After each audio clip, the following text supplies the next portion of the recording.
Olá, gostaria de abordar hoje um tema que é uma preocupação de todos os pais sobre malformações fetais. Então vamos dividir essa fala em alguns setores de acordo com as possibilidades que podem ocorrer na espécie humana.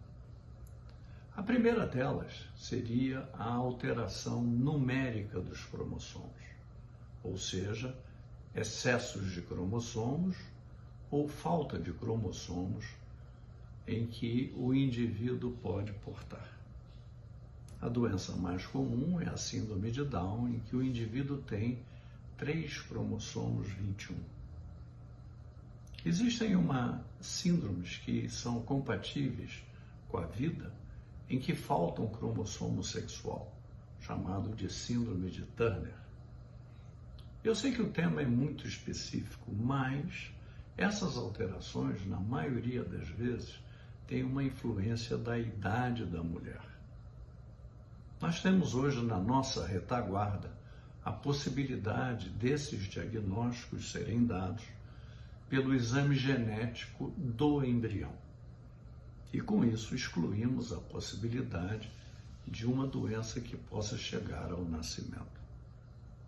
O segundo tipo de alteração genética que levaria a uma alteração fetal é quando temos alterações na estrutura dos cromossomos.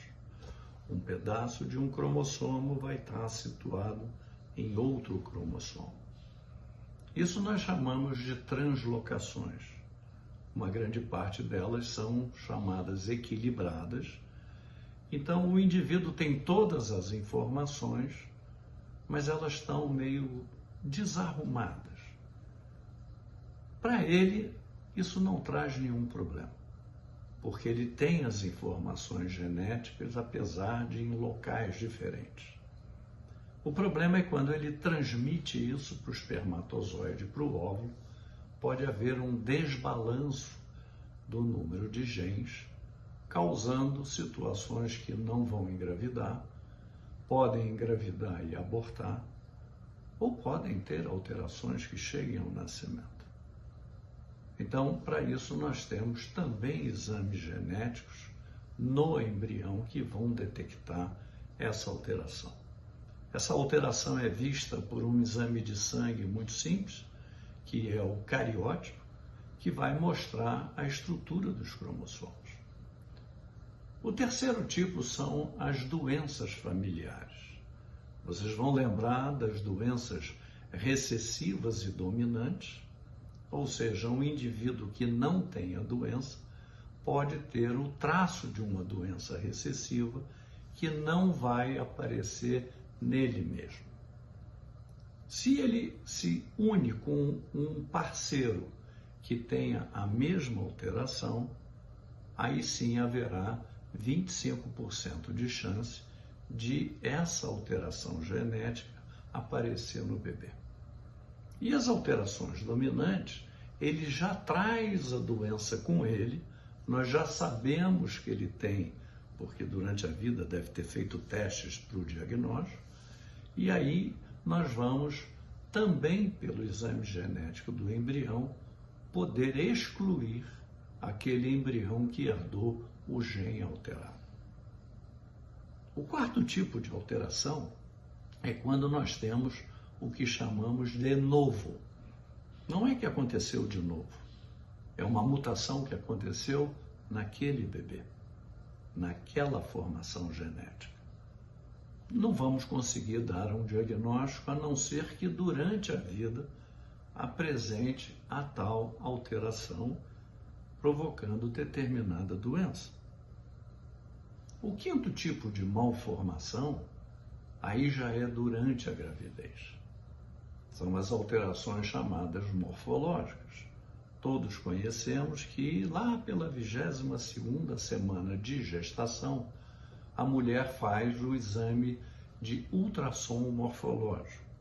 Esse exame é quando o bebê está todo pronto e daí para frente ele só vai crescer. O ultrassom consegue hoje fazer um escaneamento do bebê inteiro e nós conseguimos ver todas a maioria, nem todas, perdão, das alterações de formação do bebê. E por último, nós temos a mais difícil de explicar, é aquela que nós não sabemos da onde vem. Como exemplo mais comum disso, são as alterações do espectro autista, que algumas ideias temos que pode ter um fundo genético, mas ainda não temos certeza aonde é essa alteração e, consequentemente, não temos como prever que ela vai acontecer. Ainda não há um exame no embrião que consiga mostrar essa alteração. Saberemos apenas no nascimento. Então, basicamente, nós temos 3 tipos de alteração que podem ser detectadas no embrião.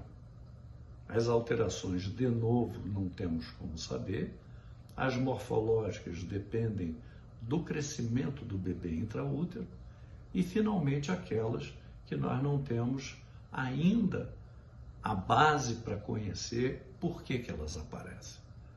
Mas, além disso tudo, a genética cada vez mais tem ajudado na concepção de embriões e bebês saudáveis. Luiz Fernando Deio, Medicina da Reprodução, Rio de Janeiro.